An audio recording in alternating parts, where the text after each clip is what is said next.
各位兄弟姊妹，喺呢個4月，我哋嘅教宗邀請我哋為處於危機中嘅司鐸祈禱，願佢哋能夠得到所需嘅陪伴，亦願信仰團體以理解同祈禱去支持佢哋。我哋嘅司鐸往往喺我哋生命裏邊脆弱嘅時刻，喺我哋最需要天主嘅安慰嘅時候，去陪伴我哋。而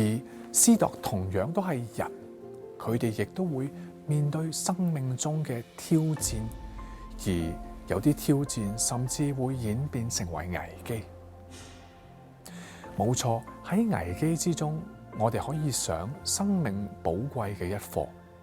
例如去學習要克服嘅挑戰，或者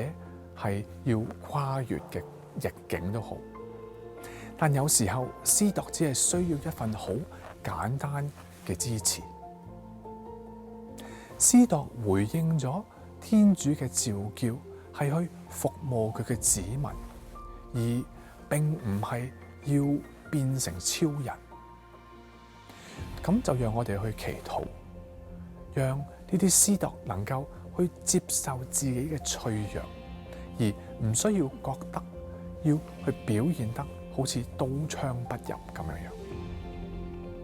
當生命要求我哋不斷付出嘅時候，我哋好容易會誤以為去接受係軟弱嘅表現，但事實上，去接受反而係作為基督徒最根本嘅心態。呢個就係天主賜予我哋去接受，讓我哋去祈禱呢啲司鐸唔將自己去孤立起嚟，而去尋求並且去接受幫助。